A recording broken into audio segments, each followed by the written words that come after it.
지난 5일 오전 9시 합동참모본부의 긴장이 고조됐다.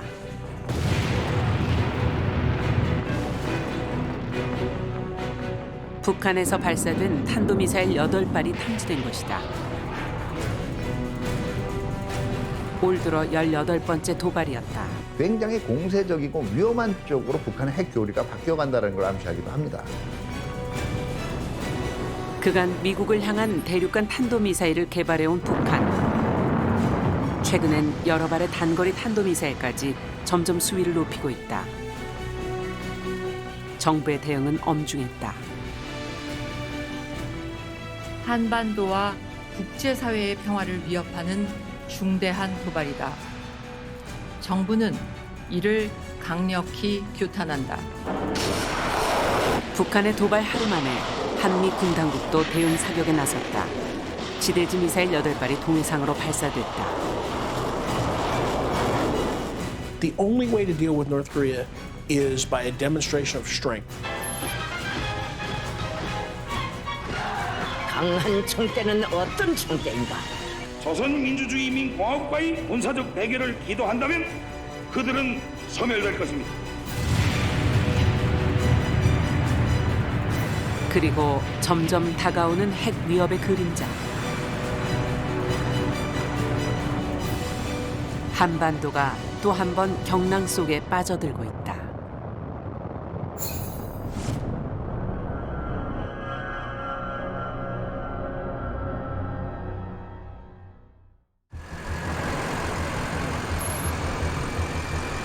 지난달 20일 미국 조 바이든 대통령이 한국을 방문했다.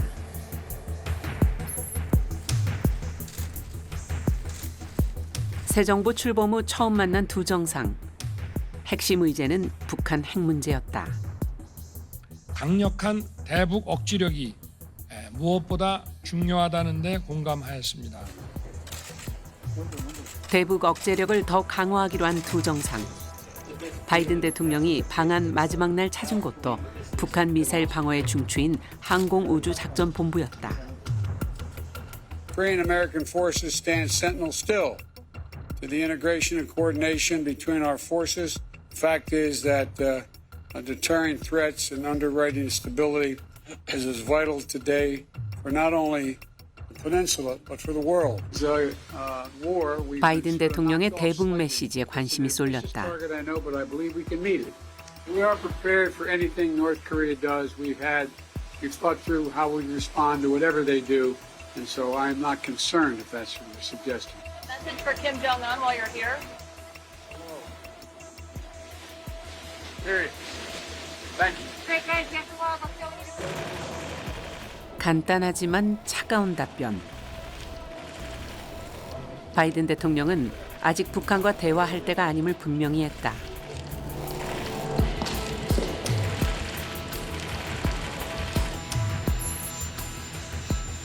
이어 방문한 일본에서도 안보 협력을 강조한 바이든. 5월 25일 귀국길에 올랐다.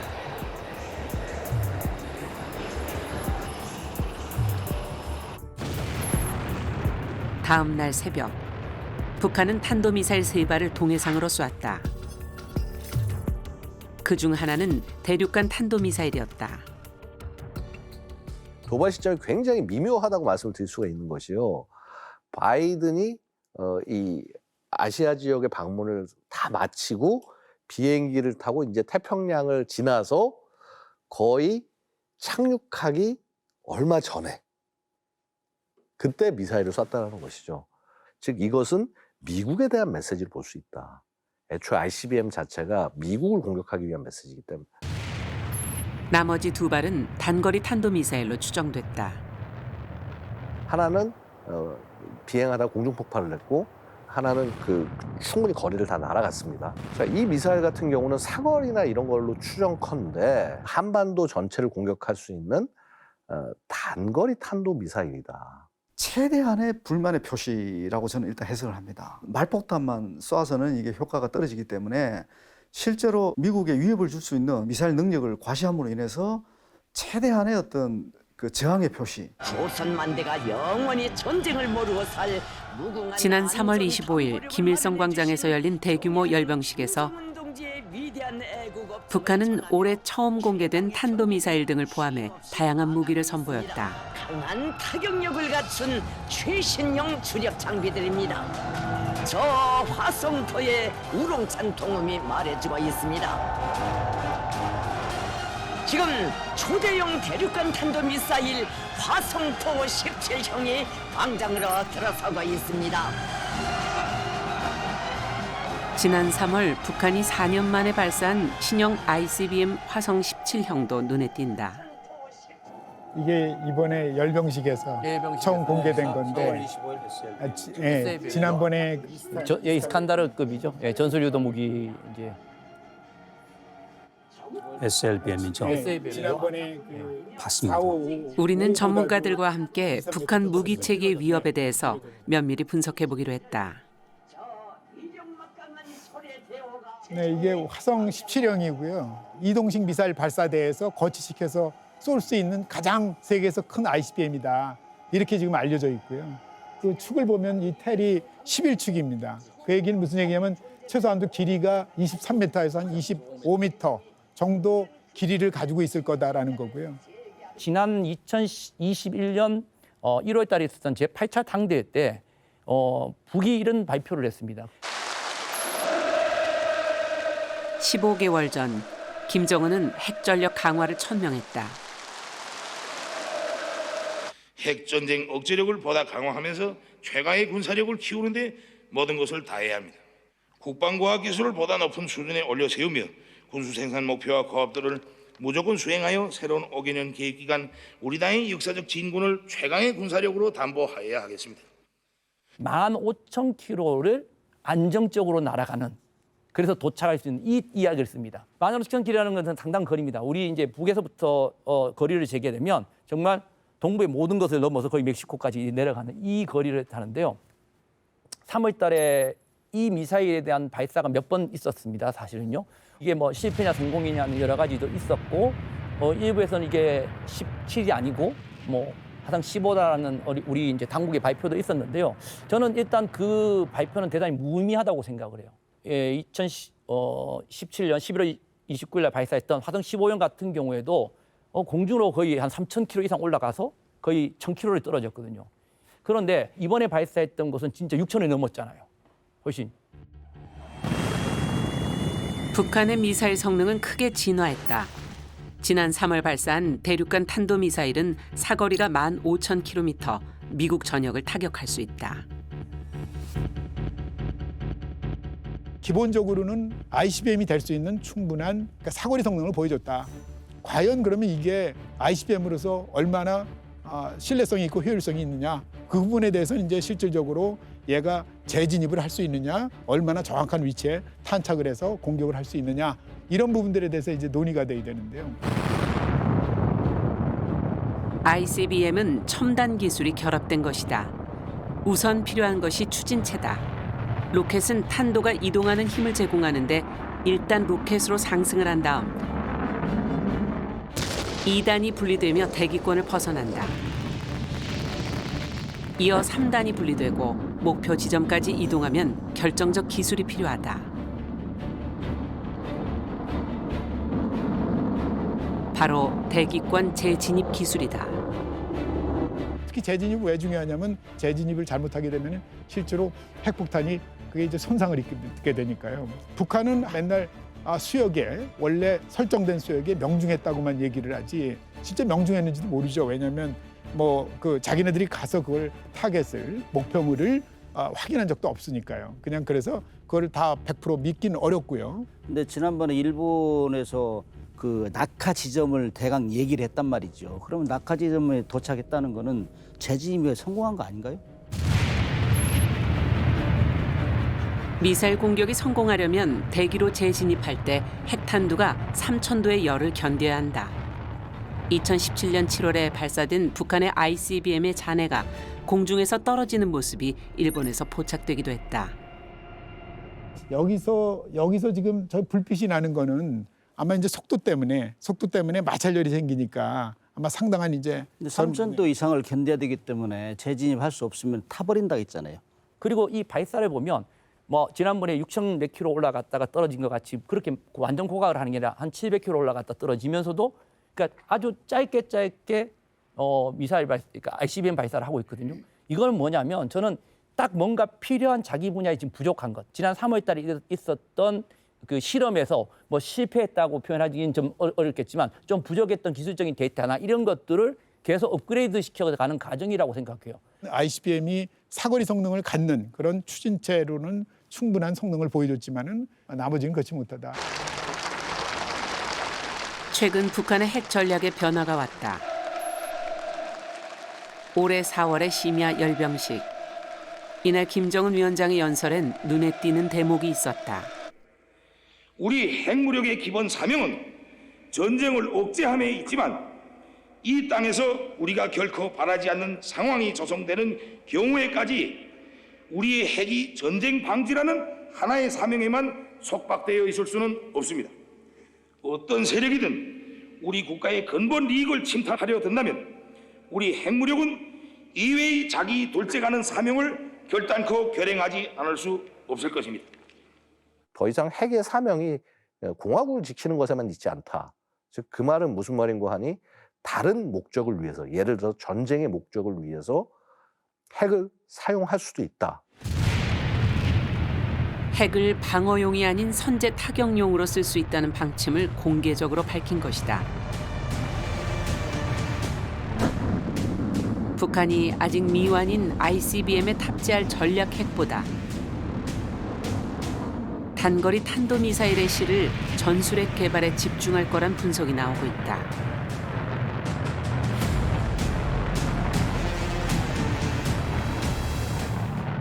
상대방이 서로 절멸하기 때문에 함부로 사용할 수 없게 만드는 이러한 핵 무기를 우리가 보통 전략핵, 반면에 전술핵이라는 것은 무엇이냐? 전략핵에 해당하지 않는 상대적으로 파괴력이 제한된 핵 무기를 전술핵이라고 부릅니다. 전략핵은 너무나 그 파괴력이 커서 감히 쓴다는 것을 상상할 수 없는, 그래서 그 전략핵의 존재 자체로 전쟁 자체가 억제가 되는 그런 역할을 한다면 전술핵은 상대적으로 파괴력이 낮습니다. 그리고 예를 들어서 5킬로톤 미만의 파괴력이면 낙진 피해도 굉장히 제한적입니다. 그래서 바로 이렇게 파괴력이 상대적으로 제한되기 때문에 전장에서 필요에 따라서도 사용할 수 있는 폭탄이다. 그렇다면 전술핵 탑재가 가능한 단거리 탄도미사일의 성능은 어느 정도일까? 사실 KN-23은 뭐 굉장히 아주 유명한 미사일입니다. 왜 그러냐면 북한이 이제 러시아의 이스칸데르 미사일을 이제 모방해서 개발한 거고요. 이게 이제 가장 큰 문제가 뭐냐면은 우리가 얘를 쫓아서 요격할 수 있는 방법이 많지 않다는 거죠. 얘가 언제 저렇게 풀업이라는 건 이제 순간적으로 앵글 오브 어택을 바꿔가지고 얘가 각도를 변경하는 겁니다. 올라갔다 다시 내려가고 이제 이런 변칙 기동을 할지 모르니까 저 변칙 기동하면 이제 못 잡을라요.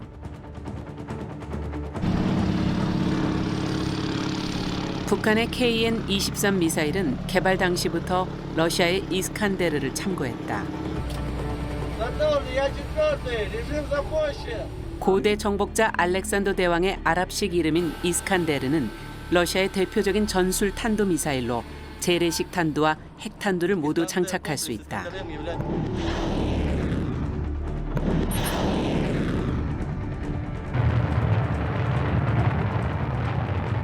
그리고 그 위력은 실전 배치된 우크라이나 전쟁에서 확인할 수 있다.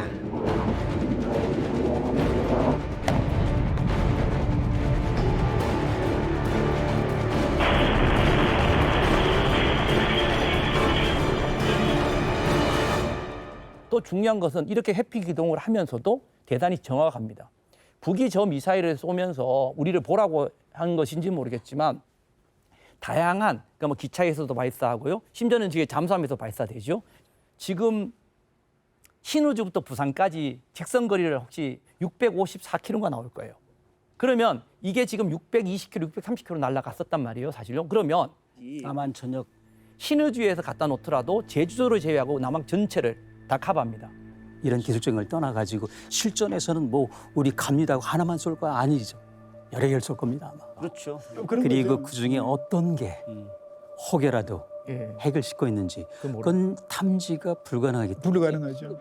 제가 이제 이거를 뭐 우리가 보통 핵탄두를 실을 수 있다라는 거는 전체적으로 직경이 한 0.9m 안팎이고 그리고 탄두 부분도 제법 길어요. 우리한테 핵 공격을 할 수 있는 이게 수단이 아니냐. 우리가 이걸 굉장히 위협적으로 느끼고 있는 거죠. I mean, we are seeing that development and the progression.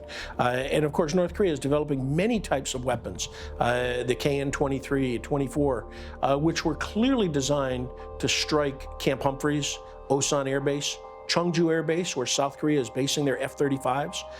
All of those are developed for warfighting capability. 북한이 공을 들이고 있는 또 다른 핵무기 이동 수단은 바로 잠수함이다. 핵무기 기지는 다 우리가 그야말로 그 매일 눈으로 쳐다보고 있잖아요. 그래서 유사시에 바로 먼저 타격하는데 잠수함에 숨겨버리면 공격이 어디서 핵무기가 날아올지 모르니까 굉장히 두려워하는 무기죠. 지상에 있는 핵무기를 물밑에 숨기는 개념이 그 SLBM이잖아요. 그래서 가장 위협적이죠. 잠수함에서 발사되는 SLBM은 전쟁의 판도를 바꿀 게임 체인저로 불린다. 몰래 접근해 목표를 타격할 수 있기 때문이다. SLBM은 잠수함의 수직으로 탑재된다. 물속에서 발사되기 때문에 사전에 노출될 위험이 거의 없다. 직접 시험 발사를 참관할 만큼 김정은의 관심이 높다. 바이든 방문을 앞둔 지난달 7일에도 북한은 SLBM 추정 미사일을 발사했다. 그런데 여기에 한 가지 함정이 있습니다. 즉 뭐냐 하면 이 잠수함 자체는 물속에서 부상하지 않는 물속의 기지여야만 됩니다. 즉 수개월 이상을 바닷속에서 늘상 대기하면서 언제든지 적이 먼저 핵 선제 공격을 가하더라도 우리는 반격할 수 있어라는 능력을 1년 365일 24시간 계속적으로 제공을 해야 됩니다. 그러기 위해서는요. 잠수함 자체가 원자력 추진이어야 됩니다. 원자력 추진이 아니라 아무런 의미가 없습니다. 북한이 SLBM을 개발하는 거는 원자력 추진 잠수함을 이미 상정하고 한 행위다. 잠수함 발사 탄도미사일을 제대로 활용하려면 원자력 추진 잠수함을 만들어야 한다. 실제로 김정은은 장기간 수중 작전이 가능한 신형 잠수함 개발에도 많은 관심을 기울였다. 하지만 성공 여부는 아직 미지수다. 근데 보시면은 녹이 있고 그렇죠. 찌그러져 있고 신형 잠수함이라면 아주 말끔하고 깨끗하고 이 굴곡도 없어야 돼요. 일본 같은 데서 계속 보도를 했어요. 금방 3,000톤급이 나올 것이다. 핵 잠수함이 나올 것이다 했는데 지금까지 전혀 포착되는 게 없어요. 잠수함이. 경제력과 그다음에 국제 제재 이것이 강한 장벽이 되고 있지 않느냐 이렇게 판단을 할 수 있죠. 문제가 되는 건 바로 거기에 탑재할 수 있는 작은 원자료죠. 이 잠수함 안에 들어가는 소형 원자로를 만드느냐의 문제인데 북의 이때까지의 어떤 핵에 대한 운영이라든가 이런 능력을 봤을 때 저는 불가능하지 않다고 저는 개인적으로 생각을 합니다.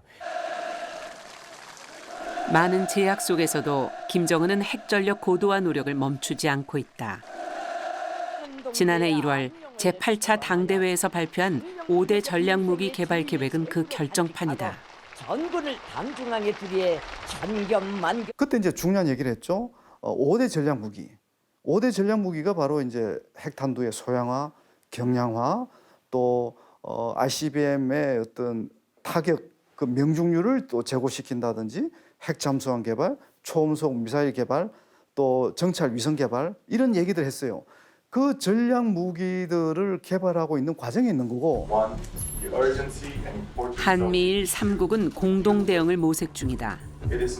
북핵 대책을 논의하는 자리에서 미국은 최근 북한의 또 다른 움직임에 주목했다. The U.S. assesses that the DPRK is preparing its Punggye test site for what would be its 7th nuclear test. This assessment is consistent with the DPRK's own recent public statements. 실제 미국의 북한 전문 매체가 공개한 위성 사진에 따르면 함경북도 길쭉은 풍계리 핵실험장이 준비되는 정황이 보인다. 다리와 지휘소 등 새로 세워진 구조물도 확인된다.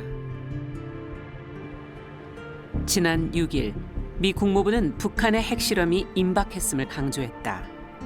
It's a concern we've warned about for some time. I can assure you that it is a contingency we have planned for, and it has been a concerted topic of discussion with allies and partners. 우리나라 북부 핵시험장에서 대륙간 탄도로켓 장착용 수소탄 시험을 성공적으로 단행하였다. 중국 지린성 5년 전 북한은 6차 핵실험을 강행했다. 당일 감지된 인공 지진 규모는 5.7. 강력한 위력의 수소탄을 만들어 위협적인 전략 핵을 갖는 것이 목표였다. 놀란 주민들이 앞다퉈 집을 빠져나왔습니다.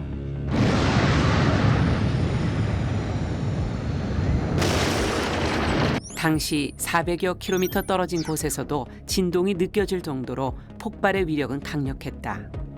우리 국방부도 그렇고 기상청도 그렇고 상당히 낮게 잡아서요. 50킬로톤이다.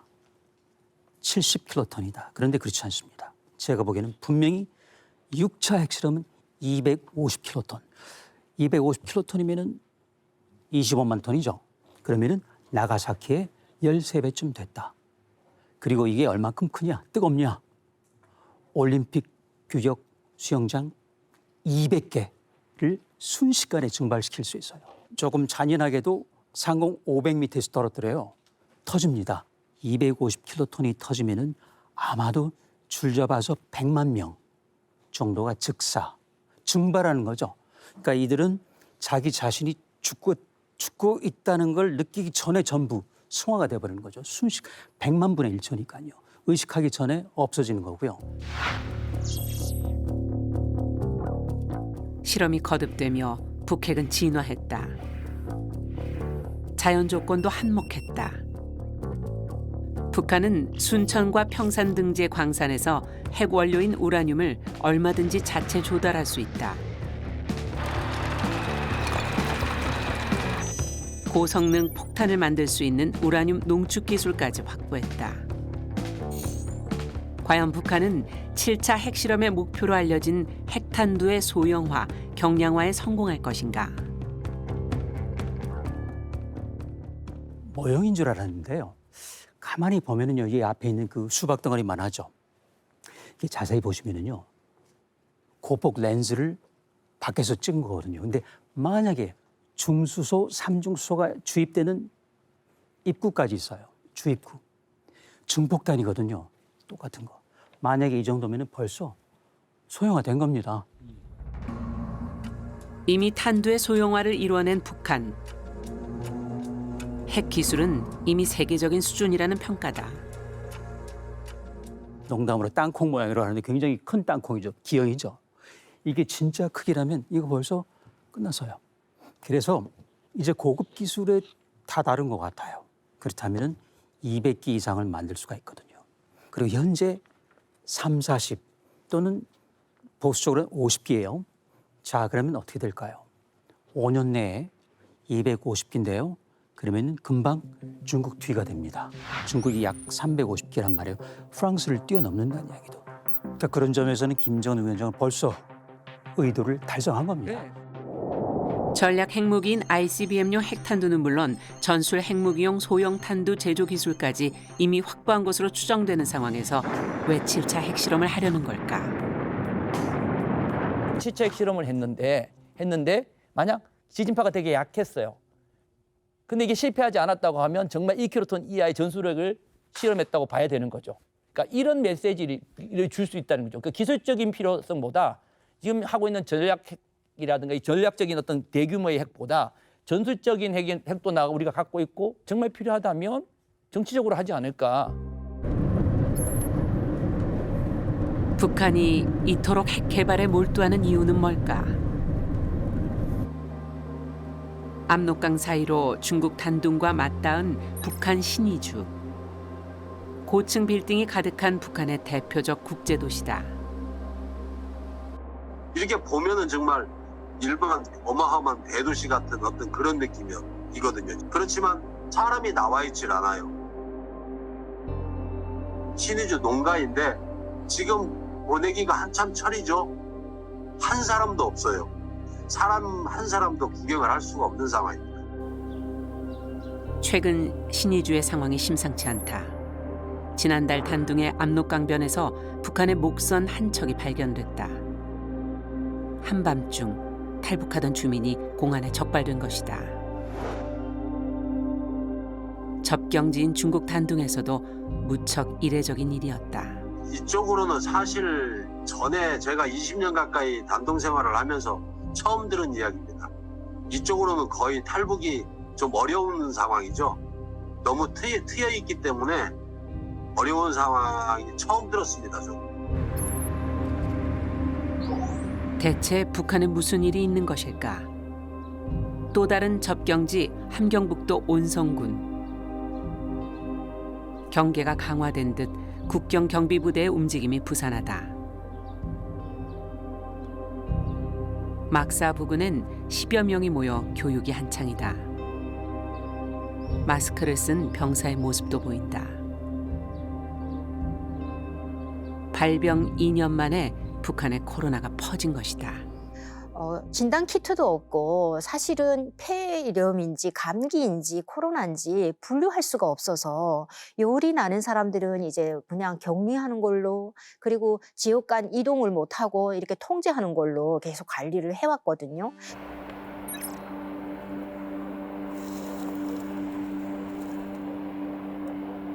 코로나로 통제가 강화되면서 장마당도 크게 위축됐다. 국경 봉쇄로 중국에서 들어오는 물건이 급감했기 때문이다. 탈북인들은 북한에 남은 가족들이 심각한 경제난을 호소한다고 말한다. 장사를 왔다 갔다 하는 중국 사람들이 있어요. 중국에 다시 물건을 떼고 북한을 들어가야 되는데 그 지금 들어가는 길이 막혀 있거든요. 그 사람들이 하는 말이 진짜 고난의 행군 시기에는 풀뿌리라도 먹으면 살아갔는데 지금 진짜 풀뿌리조차도 없다. 북한이 살아가기 너무 힘들다. 며칠 전에 그 CIA에서 식량이 86만 톤이 지금 부족하다고 리포트를 냈지 않습니까? 지금 코로나 국경 통제로 인해서 식량을 수입을 할 수가 없고요. 또 국제사회 대북 지원은 거부를 하고 있지 않습니까? 그러니까 저 몇 년째 그 부족분을 채우지 못하고 고스란히 인민들이 그 자체 감량이라든지 자체적으로 해결하는 쪽에 맡기고 있는 거거든요. 그게 이제 자력갱생이죠. 6월 7일 기준 북한의 코로나 의심 발열자는 약 410만 명. 김정은이 건국 이래 대동난이라고 말할 정도다.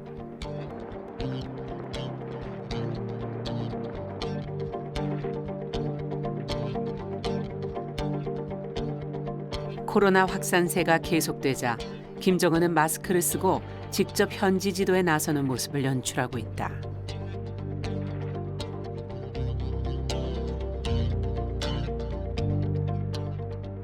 김정은이 초기에 등장할 때는 다시는 인민을 허리띠 졸라매지 않도록 하겠다고 약속을 했어요. 그런데 점점 허리띠 이상으로 지금 더 고생하고, 그리고 고난의 행군 90년대보다 더 지금 어렵다고 하니까, 그러면 이제 주민들은 어떻게 생각할까에 대해서 아마 지도부는 그에 대한 고민이 굉장히 많은 것 같아요. 최고 지도자가 된 2012년 김정은은 첫 공개 연설에서 경제적 풍요를 약속했다. 우리 인민이 다시는 허리띠를 조이지 않게 하며 사회주의 부귀영화를 마음껏 누리게 하자는 것이 우리 당의 확고한 결심입니다. He said that on April 15th, 2012, the 100th anniversary of Kim Il-sung's birthday, which is a very important day. That speech was all about the economy. That is the Rosetta Stone for understanding where Kim Jong-un wants to take the regime. And by 2015, he had gone through a major diplomacy outreach, reached out to Japan, reached out to South Korea, reached out to the United States, reached out to Russia. And in 2015, he ran out of options. And in 2016, he was having the 7th Party Congress coming up, which is a big deal. So he had to show progress on something. 김정은의 선택은 결국 핵이었다. 풍계리에서 실시된 6차 핵실험은 세계를 놀라게 했다.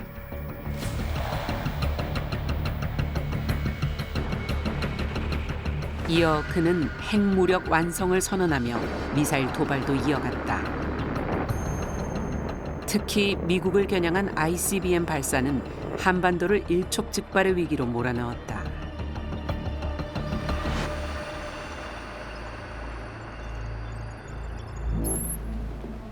그런데 다음에 북한의 태도가 돌변했다. 2018년 4월 21일부터 핵시험과 대륙간 탄도 로켓 시험 발사를 중지할 것이다. 합의 사항이 아닙니다. 이거는 북한의 어떤 의미에서 자발적 선언이었고 자발적 약속이었어요. 북한이 가장 많이 했던 게 뭐냐 하면 말 대 말, 행동 대 행동이란 거였습니다. 그러니까 항상 주고받아야 되는 것이 북한의 기본 방식이었는데 처음으로 2018년에 북한이 먼저 내놨어요. 그리고 핵실험 안 한다는 거였습니다.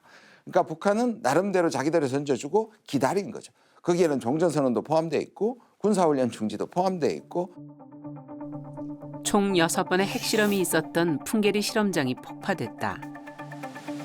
갱도 안에 여러 곳에 폭약을 설치해서 갱도 안을 우선 폭파하고 입구를 완전히 허물어 버리는 방법으로.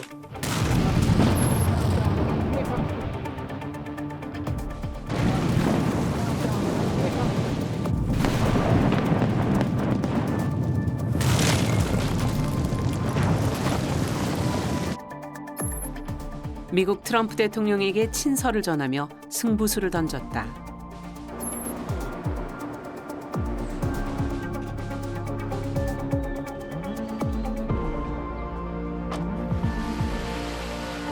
핵 동결을 지렛대로 미국과 정상회담을 만든 김정은은 트럼프 대통령에게 대가를 얻으려 했다.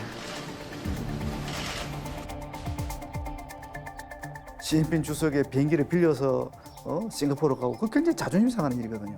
굉장히 낮은 자세로 트럼프 대통령과 협상을 해서 가장 간절하게 요구했던 것 중에 하나가 한미 군사훈련의 중단이었거든요.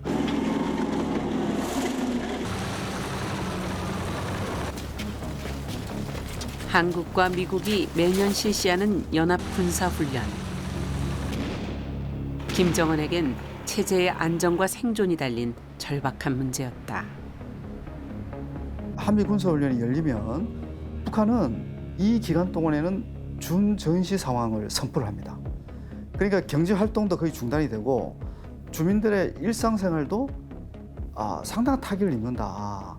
2달, 3달 동안은 정상적인 국정 운영을 못하고 그리고 경제 건설에 집중할 수도 없고 그러다 보니까 지도자로서 체면이 말이 아닌 거예요.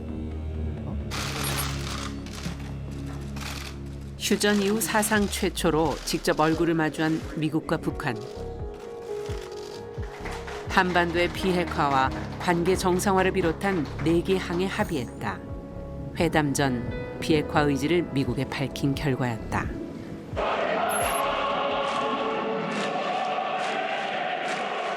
핵 동결을 전후로 남북 정상회담이 이어졌다. 모처럼 한반도의 평화 분위기가 무르익었다. 평양 시민 여러분, 사랑하는 동포 여러분, 오늘 김정은 위원장과 나는 한반도에서 전쟁의 공포와 무력 충돌의 위험을 완전히 제거하기 위한 조치들을 구체적으로 합의했습니다. 또한 백두에서 한라까지 아름다운 우리 강산을 영구히 핵무기와 핵위협이 없는 평화의 표정으로 만들어 후손들에게 물려주자고 확약했습니다. 2018년 9월 남북 정상은 상호 불가침에 합의했다.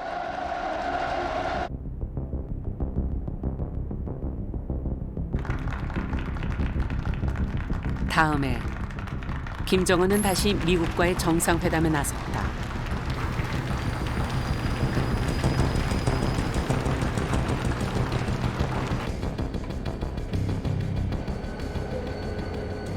(60시간) 동안 기차를 타고 베트남 하노이에 도착했다. 그리고 이어진 2차 북미 정상회담.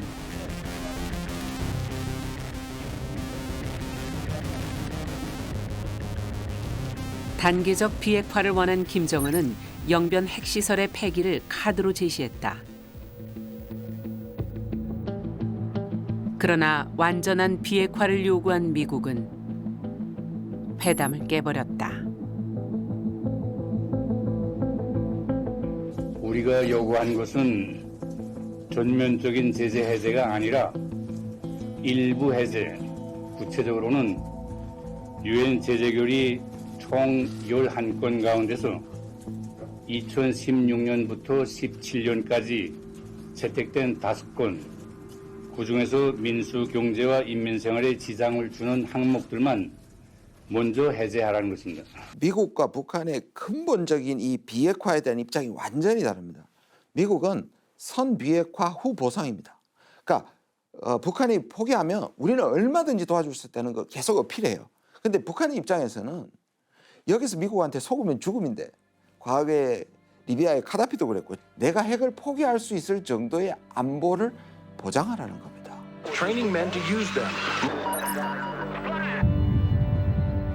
쿠웨이트를 침공하며 미국과 대립했던 이라크 사담 후세인 정권. 후세인 대통령이 무너진 건 결국 핵을 포기한 이후였다.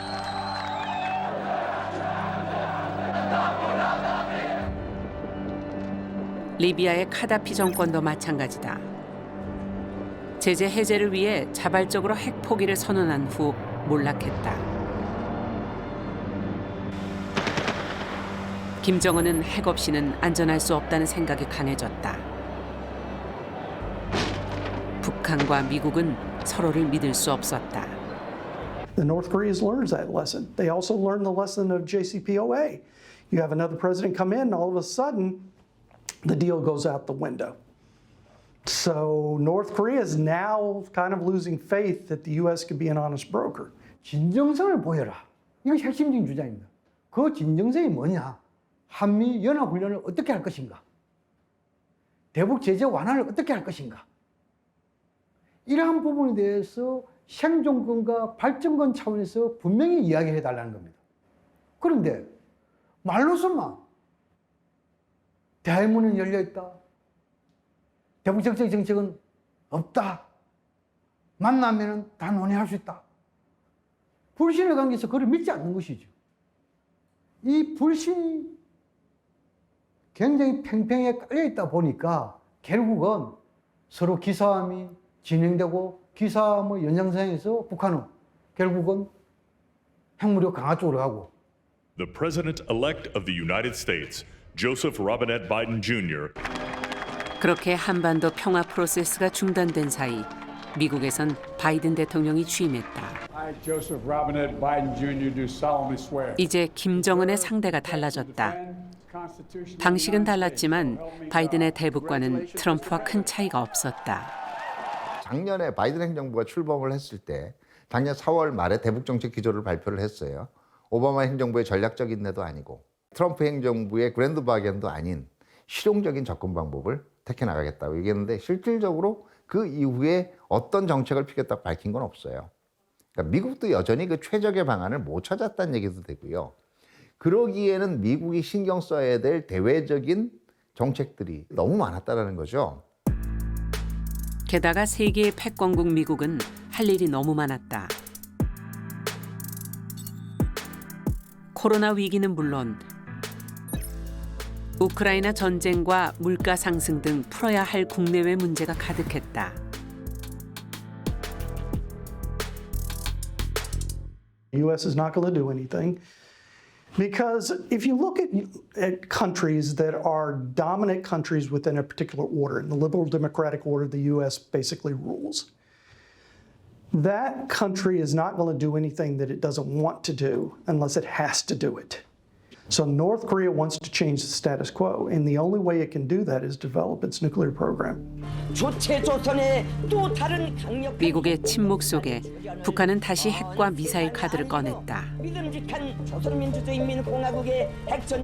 국제 원자력 기구에서 어제 6차 핵실험 때와는 달리 북한을 둘러싼 환경은 크게 변했다. 보고한 지 하루 만에 미 국무부에서 핵실험 우려를 밝힌 겁니다. 지금 실체 핵심이라든지 어떤 새로운 전략 무기 도발 수준에 있어서 대북 제재를 견뎌낼 수 있어야 되는데 그의 가장 마음속에 든든하게 생각했는 것이 신냉전 체제다. 중로가 든든한 후원자가 될 것이다.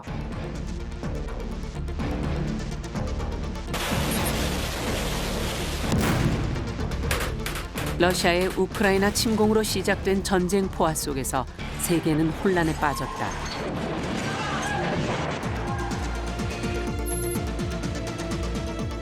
북한은 유엔 총회에서 전쟁을 일으킨 러시아를 두둔했다. The United States and the West have systematically undermined security environment in Europe by ignoring reasonable and just demands of the Russian Federation. 지금 러시아 입장에서 보면 핵 확산을 가로막는 것보다 미국을 반대하는 것이 훨씬 중요합니다. 그래서 미국을 도전하는 국가이면 누구든지 러시아 입장에서 보면 쓸모가 있는 세력입니다. 러시아도 호응했다. Contained in document S/2022-431, please raise your hand. 지난달 26일 유엔 안보리는 대북 추가 제재 결의안을 표결에 붙였다. Those against? 하지만 러시아와 중국이 반대했다. Today, 2 permanent members of this council chose to veto rather than act.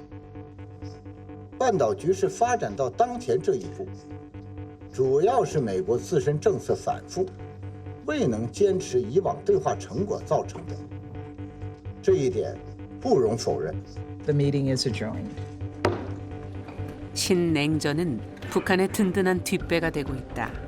미중 전략적 경쟁 구도에서 미국이 종합 국력에서 중국을 앞서고 있는 동안에는 또 동아시아 지역에서 최소한 미국과 대등한 그 국력을 갖추기 전까지는 중국은 북한이라는 전략적 완충지대가 필요합니다. 그렇기 때문에 북한에 대해서 불신과 불만이 있고 또 북한의 속내가 결국 꼭 중국 편은 아니다라는 것을 인식하고 있더라도 현재로서는 북한을 다독거리면서 전략적 가치를 활용할 수밖에 없는 상황입니다.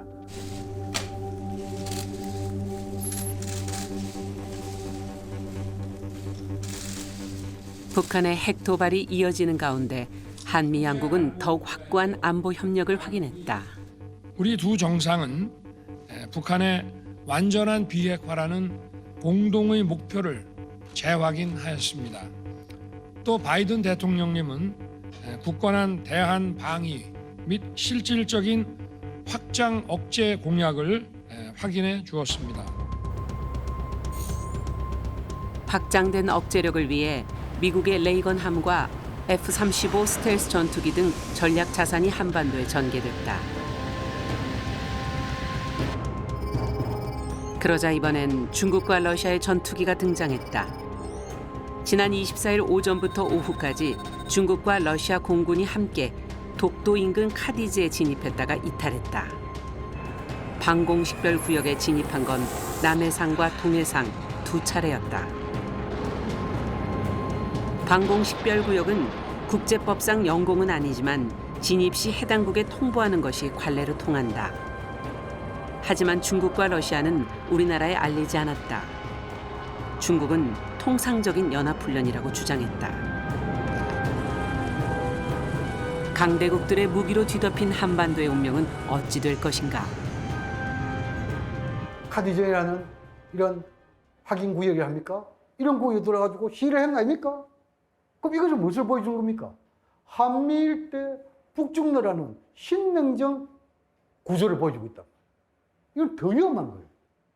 저는 우리 땅이 신냉전에 활용할 가치가 떨어져야 된다. 뭐냐 하면 미국과 중국과 러시아가 한반도를 자기들의 강대국의 전략 경쟁에 활용 가치가 없어져야 되는 거예요. 평화 공존을 하고 이런 위기를 서로 군비 경쟁 이런 것들을 축소시킬수록 오히려 미국과 중국은 사용할 가치가 적어지겠죠. 그래서 저는 비핵화라는 문제를 가지고 한반도에 평화와 안정을 관리해야 된다. 북한은 전략 핵뿐 아니라 전술핵도 확보할 것으로 추정된다. 어쩌면 우리가 아는 것보다 더 고도화된 핵 능력을 가졌을지도 모른다.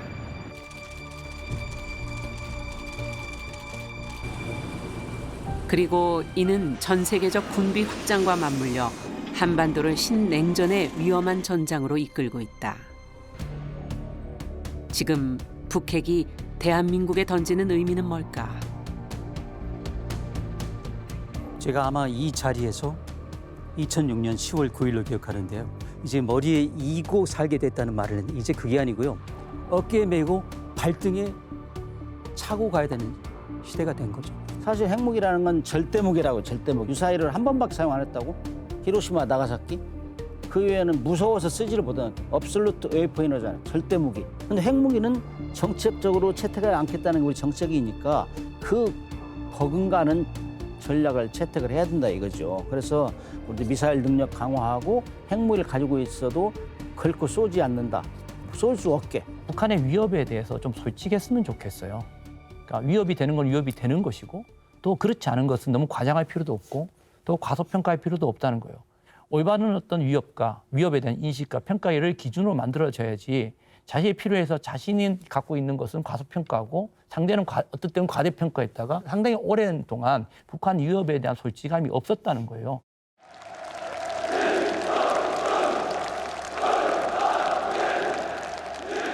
체제 안정과 경제 발전을 위해 김정은은 쉼없이 달려왔다.